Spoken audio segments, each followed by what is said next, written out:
My boy Matt D got himself a 7th place finish. Let's go. Lesson from the brain, seeing the beauty through the.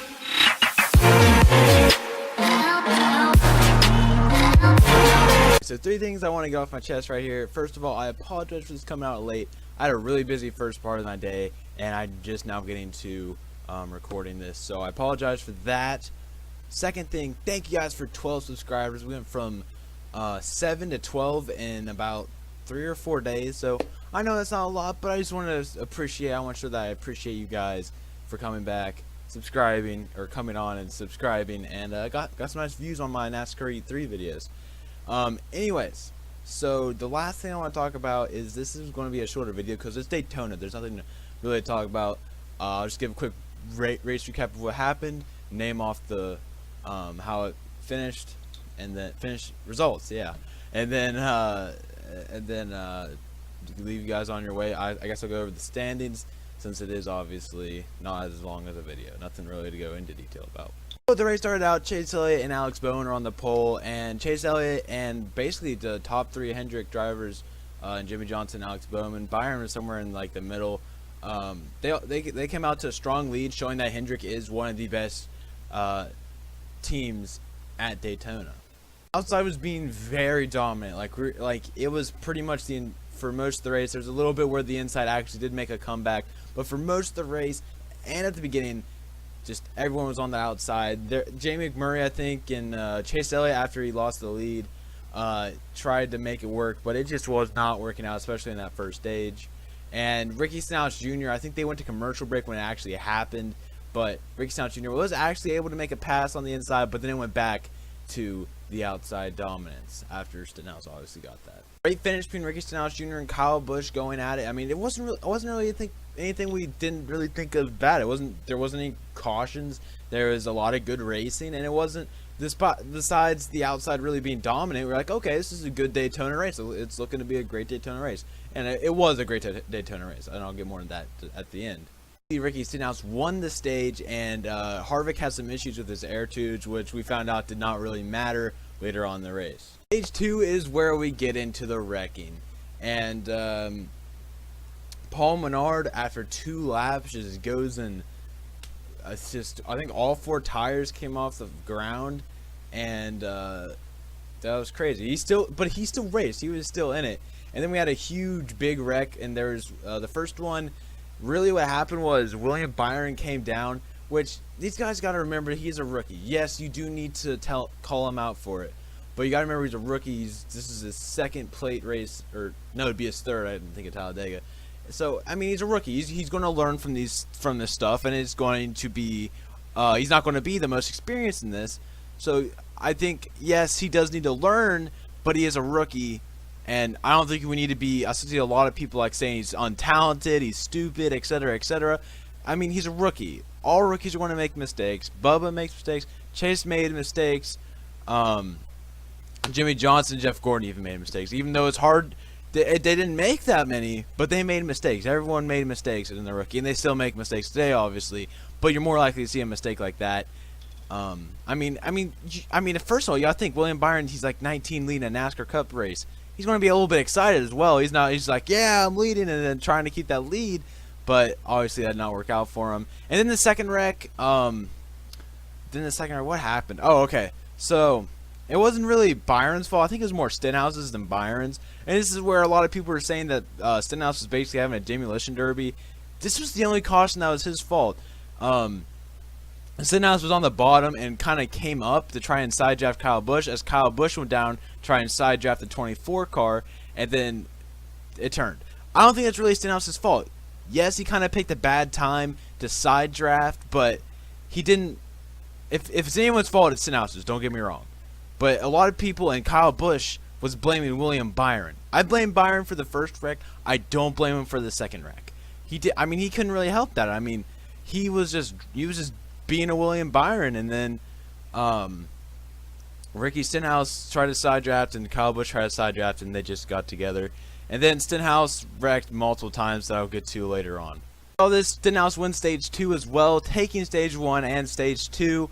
And then we get into stage 3, where Jimmie Johnson leads some laps, thankfully. And MTJ, I don't know if you guys play NASCAR E2, but if you're on sim and you put on a pit road setup and no one else has, or sorry, tire pressure setup, and nobody else has a tire pressure setup, you're like, you could run on the outside and probably still be faster at Leafy Micro. Instead, Stenhouse gets into another wreck as him and Larson got together. I mean, it wasn't really his fault. I mean, if it's anyone's, it's Larson's, but it's not his fault. He just lost control of the car. I think maybe a tire blew or something. I'm not 100% positive on that, but something happened to where Larson lost control of his car and came down to Stenhouse. But I did see Stenhouse was looking like he's trying to block the leaders coming off a pit road, and I was kind of like, I thought he was the cause of the wreck at first, and then obviously the replay happened, and that just was not the case. After that restart, I think maybe there was another caution, but Casey Kane got out into the lead, led some laps, and I was actually rooting for him. Like, Levine Family Racing has been in the sport for about 10 years and still have yet to win a race, and they mentioned that on the show, and I would have been happy to see them finally get a win, even if it's at a restrictor plate, but obviously that was not the case. I actually think he got second or third. We'll find out when I go over the results, but he got about second or third, so he still had a great finish, which is always great for a small team like that. And Michael McDowell led a lot of laps. He kind of got up there by chance, but once he was up there, he was blocking and everything. He looked like he was at home in those Roush Yates engines.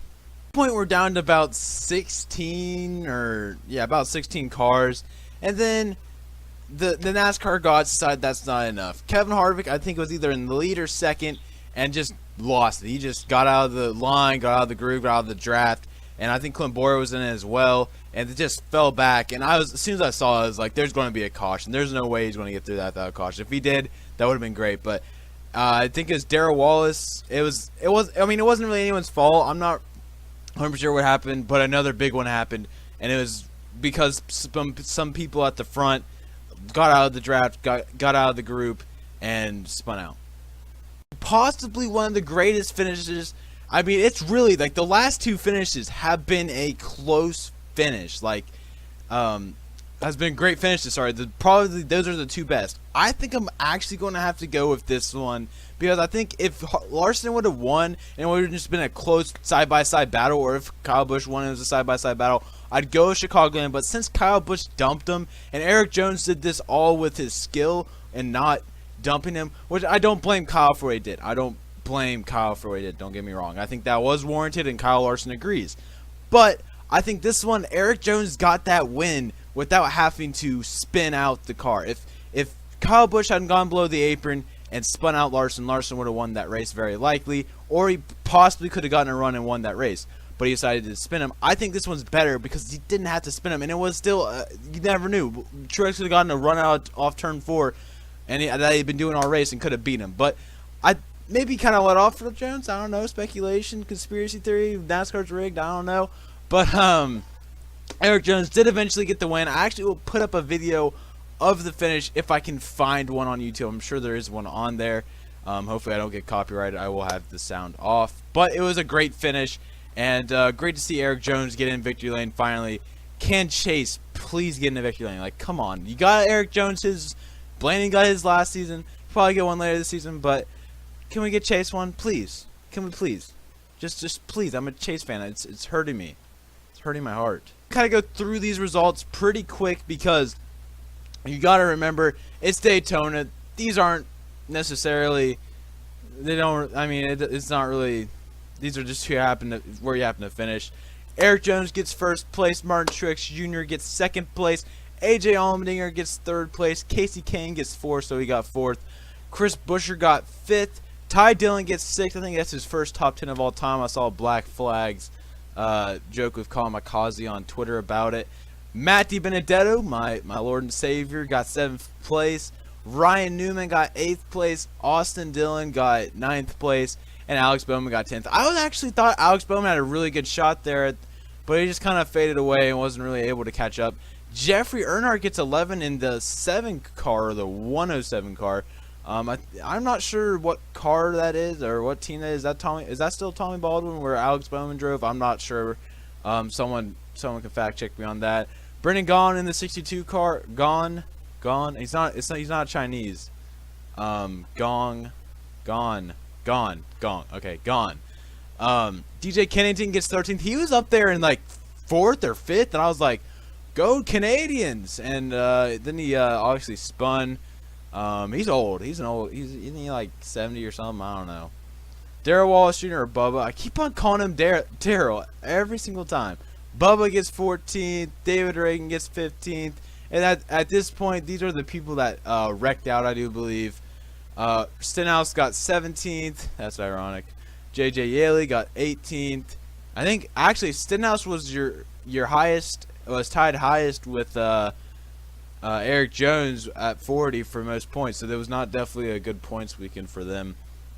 J.J. Yaley got 18th in the 23 car. I mean, I love these kinds of races in Bristol as well. Bristol not so much.